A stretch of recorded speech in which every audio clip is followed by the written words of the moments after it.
Hi hello ಎಲ್ಲರಿಗೂ ನಮಸ್ಕಾರ ವೀಕ್ಷಕರೇ, ವೆಲ್ಕಮ್ ಟು ದೀಪಾ ಸವಿರುಚಿ. ಇವತ್ತಿನ ವಿಡಿಯೋದಲ್ಲಿ ಓರಿಯೋ ಬಿಸ್ಕೆಟ್ನ ಬಳಸಿ ಚಾಕ್ಲೇಟ್ ಕೇಕ್ನ ಹೇಗೆ ಮಾಡೋದು ಅಂತ ತಿಳಿಸ್ಕೊಡ್ತಾ ಇದ್ದೀನಿ. ಹೊಸ ವರ್ಷಕ್ಕೆ ನೀವೇ ಮನೆಯಲ್ಲಿ ತುಂಬ ಸುಲಭವಾಗಿ ಈ ಚಾಕ್ಲೇಟ್ ಕೇಕ್ನ ಮಾಡ್ಕೋಬೋದು. ಅದಕ್ಕಾಗಿ ವಿಡಿಯೋನ ಸ್ಕಿಪ್ ಮಾಡದೆ ಕೊನೆವರೆಗೂ ನೋಡಿ. ರೆಸಿಪಿ ಇಷ್ಟ ಆದರೆ ವಿಡಿಯೋಗೊಂದು ಲೈಕ್ ಮಾಡಿ, ಫ್ಯಾಮಿಲಿ ಫ್ರೆಂಡ್ಸ್ ಜೊತೆ ಶೇರ್ ಮಾಡಿ, ಹಾಗೆ ನನ್ನ ಚಾನಲ್ನ ಸಬ್ಸ್ಕ್ರೈಬ್ ಮಾಡಿ. ಮುಂಬರುವ ಎಲ್ಲ ನೋಟಿಫಿಕೇಷನ್ಗಳಿಗಾಗಿ ಪಕ್ಕದಲ್ಲಿ ಕಾಣುವ ಬೆಲ್ ಐಕನ್ನ ಕ್ಲಿಕ್ ಮಾಡಿ. ನಾನಿಲ್ಲಿ 3 ಓರಿಯೋ ಬಿಸ್ಕೆಟ್ ಪ್ಯಾಕ್ನ ತೊಗೊಂಡಿದ್ದೀನಿ. ನಾನು ಸ್ವಲ್ಪ ದೊಡ್ಡ ಸೈಜನ್ನು ತೊಗೊಂಡಿದ್ದೀನಿ. ನೋಡಿ, ಒಂದು ಪ್ಲೇಟ್ಗೆ ಬಿಸ್ಕೆಟ್ನೆಲ್ಲ ತೆಗೆದಿಟ್ಕೊಂಡಿದ್ದೀನಿ. ಈಗ ಒಂದೊಂದೇ ಬಿಸ್ಕೆಟ್ನ ತೊಗೊಂಡು ಕ್ರೀಮ್ನೆಲ್ಲ ಸಪ್ರೇಟ್ ಮಾಡ್ಕೋಬೇಕು. ನಾನಿಲ್ಲಿ ಚಾಕ್ಲೇಟ್ ಫ್ಲೇವರ್ ತೊಗೊಂಡಿದ್ದೀನಿ. ನೀವು ಯಾವ ಫ್ಲೇವರ್ ಬೇಕಾದರೂ ತೊಗೋಬೋದು.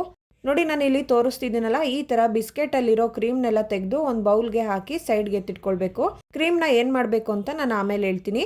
ಈಗ ಬಿಸ್ಕೆಟ್ನೆಲ್ಲ ಚಿಕ್ಕ ಚಿಕ್ಕದಾಗಿ ಕಟ್ ಮಾಡಿ ಒಂದು ಮಿಕ್ಸಿ ಜಾರ್ಗೆ ಹಾಕ್ಕೊಂಡು ಗ್ರೈಂಡ್ ಮಾಡ್ಕೊಳ್ಳಿ. ನೋಡಿ, ಈ ಥರ ಬಿಸ್ಕೆಟ್ ಎಲ್ಲ ಫೈನ್ ಪೌಡರ್ ಆಗಿರಬೇಕು. ಅಲ್ಲಲ್ಲಿ ಬಿಸ್ಕೆಟ್ ಸಿಗ್ತಾ ಇದ್ರೆ ಕೇಕು ತಿನ್ನೋದಕ್ಕೆ ಚೆನ್ನಾಗಿರೋದಿಲ್ಲ.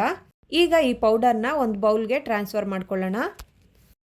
ನಂತರ ಕಾಯಿಸಿ ಆರಿಸಿರೋ ಅಂಥ ಹಾಲನ್ನ ತಗೊಂಡಿದ್ದೀನಿ. ಇದನ್ನು ಸ್ವಲ್ಪ ಸ್ವಲ್ಪ ಹಾಕಿ ಮಿಕ್ಸ್ ಮಾಡ್ಕೋಬೇಕು.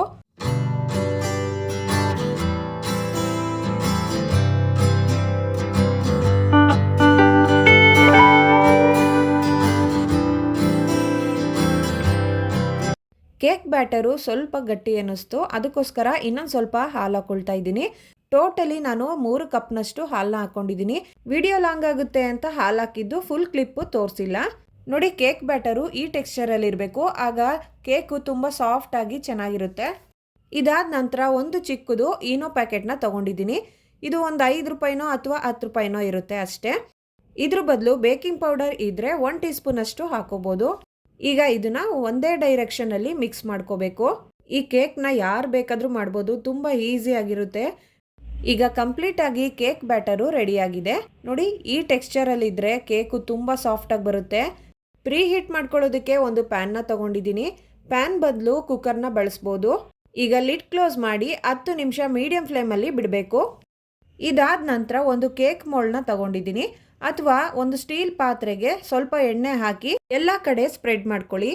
ಇದಾದ ನಂತರ 1 ಟೀ ಸ್ಪೂನಷ್ಟು ಮೈದಾ ಹಿಟ್ಟನ್ನ ಹಾಕಿ ಎಲ್ಲ ಕಡೆ ಸ್ಪ್ರೆಡ್ ಮಾಡ್ಕೊಳ್ಳಿ. ಇಲ್ಲಿ ತೋರಿಸ್ತಿದ್ದೀನಲ್ಲ, ಈ ಥರ ಸ್ಪ್ರೆಡ್ ಮಾಡ್ಕೊಳ್ಳಿ. ಮೈದಾ ಹಿಟ್ಟು ಬದಲು ಬಟರ್ ಪೇಪರ್ ಇದ್ದರೆ ಅದನ್ನೇ ಹಾಕ್ಕೊಳ್ಳಿ. ಇದಾದ ನಂತರ ಇದಕ್ಕೆ ರೆಡಿ ಮಾಡಿ ಇಟ್ಕೊಂಡಿರೋ ಕೇಕ್ ಬ್ಯಾಟರ್ನ ಹಾಕ್ಕೊಳ್ತಾ ಇದ್ದೀನಿ. ಒಂದೊಂದು ಸಲ ಮನೇಲಿ ಬಿಸ್ಕೆಟ್ಸು ಜಾಸ್ತಿ ಇರುತ್ತೆ, ಆದರೆ ಯಾರೂ ತಿಂತಾ ಇರೋದಿಲ್ಲ. ಆವಾಗ ಈ ಥರ ಕೇಕ್ನ ಮಾಡ್ಕೋಬೋದು. ಓರಿಯೋ ಬಿಸ್ಕೆಟ್ಸಲ್ಲೇ ಮಾಡಬೇಕು ಅಂತ ಏನಿಲ್ಲ, ಬೇರೆ ಬಿಸ್ಕೆಟ್ಸ್ ಇದ್ದರೂ ಮಾಡ್ಕೋಬೋದು. ಈಗ 10 ಮಿನಿಟ್ಸ್ ಆಗಿದೆ. ಪ್ಯಾನ್ ಕೂಡ ಪ್ರೀ ಹೀಟ್ ಆಗಿದೆ. ಈಗ ಮಧ್ಯದಲ್ಲಿ ಒಂದು ಸಿಂಬಿನ ಇಟ್ಟು ಅದ್ರ ಮೇಲೆ ರೆಡಿ ಮಾಡಿ ಇಟ್ಕೊಂಡಿರೋ ಅಂಥ ಕೇಕ್ ಮೋಲ್ಡ್ನ ಇಟ್ಟು ಲಿಡ್ ಕ್ಲೋಸ್ ಮಾಡಿ ಒಂದು 40 to 45 ಮಿನಿಟ್ಸು ಇದನ್ನು ಬೇಯಿಸ್ಕೋಬೇಕು. ಇದನ್ನು ಲೋ ಫ್ಲೇಮಲ್ಲೇ ಬೇಯಿಸ್ಕೊಳ್ಳಿ, ಆಗ ಕೇಕು ತುಂಬ ಚೆನ್ನಾಗಿ ಬೆಂದಿರುತ್ತೆ.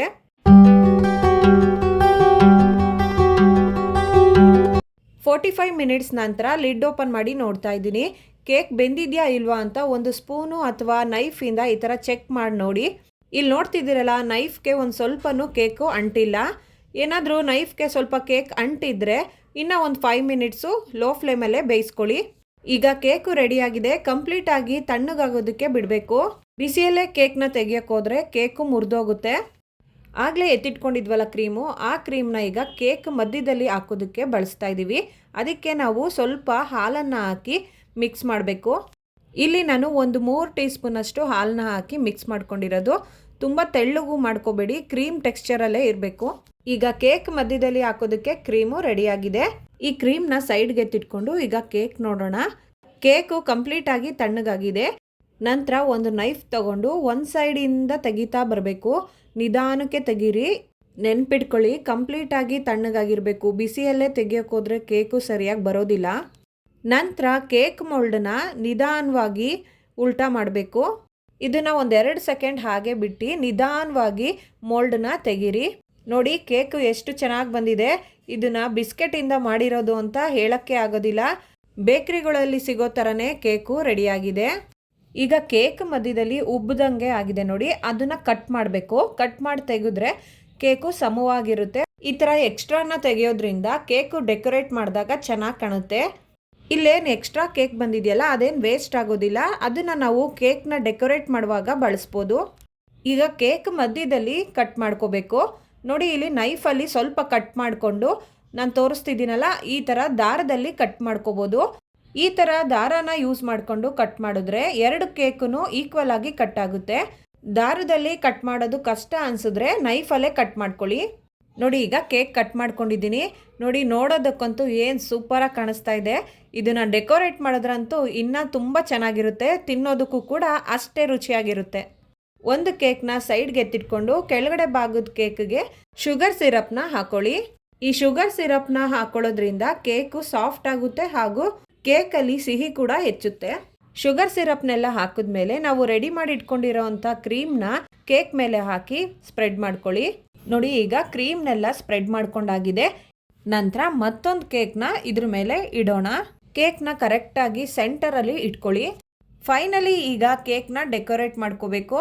ಕೇಕ್ನ ಡೆಕೋರೇಟ್ ಮಾಡ್ಕೊಳ್ಳೋದಕ್ಕೆ ನಾನಿಲ್ಲಿ ಚಾಕ್ಲೇಟ್ ಗಣಾಶ್ನ ಯೂಸ್ ಮಾಡಿದ್ದೀನಿ. ನಿಮಗೆ ಚಾಕ್ಲೇಟ್ ಗಣಾಶ್ ಮಾಡೋದು ಗೊತ್ತಿಲ್ಲ ಅಂತಂದರೆ ಕಮೆಂಟ್ ಮಾಡಿ. ಮುಂದೆ ಬರೋ ವಿಡಿಯೋದಲ್ಲಿ ಚಾಕ್ಲೇಟ್ ಗಣಾಶ್ನ ಹೇಗೆ ಮಾಡೋದು ಅಂತ ತಿಳಿಸ್ಕೊಡ್ತೀನಿ. ಚಾಕ್ಲೇಟ್ ಗಣಾಶ್ ಬದಲು ಡೈರಿ ಮಿಲ್ಕ್ನ ಮೆಲ್ಟ್ ಮಾಡಿ ಹಾಕೋಬೋದು. ಈಗ ಚಾಕ್ಲೇಟ್ ಗಣಾಶ್ನ ನೀಟಾಗಿ ಎಲ್ಲ ಕಡೆನೂ ಹಾಕ್ಕೊಂಡಾಗಿದೆ. ಈಗ ಇದನ್ನು ಫ್ರೀಝರ್ನಲ್ಲಿ ಒಂದು 10 ಮಿನಿಟ್ಸ್ ಬಿಡಬೇಕು. ಆಗಲೇ ನಾವು ಎಕ್ಸ್ಟ್ರಾ ಕೇಕ್ನ ತೆಗೆದಿಟ್ಕೊಂಡಿದ್ವಲ್ಲ ಅದಕ್ಕೆ ಸ್ವಲ್ಪ ಹಾಲನ್ನ ಹಾಕಿ ಮಿಕ್ಸ್ ಮಾಡಿ ಚಿಕ್ಕ ಚಿಕ್ಕದಾಗಿ ಉಂಡೆ ಕಟ್ಕೊಂಡು ಉಳಿದಿರೋ ಅಂಥ ಚಾಕ್ಲೇಟ್ ಗಣಾಶ್ಗೆ ಹಾಕಿ ಡಿಪ್ ಮಾಡಿ ಇದನ್ನು ಚೆನ್ನಾಗಿ ಡಿಪ್ ಮಾಡಿದ ನಂತರ ಒಂದು ಪ್ಲೇಟ್ಗೆ ಇದನ್ನೆಲ್ಲ ತೆಗೆದಿಟ್ಕೋಬೇಕು. ತೆಗೆದಿಟ್ಕೊಂಡ ನಂತರ ಇದನ್ನು ಫ್ರೀಝರ್ನಲ್ಲಿ 15 ಮಿನಿಟ್ಸ್ ಇಡಬೇಕು. ನೋಡಿ 15 ಮಿನಿಟ್ಸ್ ನಂತರ ಫ್ರೀಝರಿಂದ ತೆಗೆದ್ಮೇಲೆ ಈ ರೀತಿ ಇರುತ್ತೆ. ಇನ್ನೂ 15 ಮಿನಿಟ್ಸ್ ಇದನ್ನು ಹಾಗೆ ಬಿಟ್ಟರೆ ಫುಲ್ಲು ಡ್ರೈ ಆಗಿರುತ್ತೆ. ಈ ಬಾಲ್ಸ್ನೆಲ್ಲ ಕೇಕ್ ಮೇಲೆ ಇಟ್ಟು ಡೆಕೋರೇಟ್ ಮಾಡ್ತಾ ಇದ್ದೀನಿ. ಕೇಕ್ ಮೇಲೆ ನಿಮಗೆ ಯಾವ ಥರ ಬೇಕೋ ಆ ಥರ ಡೆಕೋರೇಟ್ನ ಮಾಡ್ಕೋಬೋದು. ನೋಡಿ ನಾನಿಲ್ಲಿ ಜೆಮ್ಸ್ನ ಮಧ್ಯದಲ್ಲಿ ಇಟ್ಟು ಡೆಕೋರೇಟ್ ಮಾಡ್ಕೊಂಡಿದ್ದೀನಿ. ತುಂಬ ಈಸಿಯಾಗಿ ಓರಿಯೋ ಬಿಸ್ಕೆಟಿಂದ ಚಾಕ್ಲೇಟ್ ಕೇಕ್ನ ಹೇಗೆ ಮಾಡೋದು ಅಂತ ನೋಡ್ಕೊಂಡ್ರಲ್ಲ. ನೀವು ಕೂಡ ಹೊಸ ವರ್ಷಕ್ಕೆ ಟ್ರೈ ಮಾಡಿ ಹೇಗಿತ್ತು ಅಂತ ಕಮೆಂಟ್ ಮಾಡಿ ತಿಳಿಸಿ. ರೆಸಿಪಿ ಇಷ್ಟ ಆದರೆ ವಿಡಿಯೋಗೊಂದು ಲೈಕ್ ಮಾಡಿ, ಫ್ಯಾಮಿಲಿ ಫ್ರೆಂಡ್ಸ್ ಜೊತೆ ಶೇರ್ ಮಾಡಿ, ಸಬ್ಸ್ಕ್ರೈಬ್ ಮಾಡೋದನ್ನು ಮರಿಬೇಡಿ. Thank you.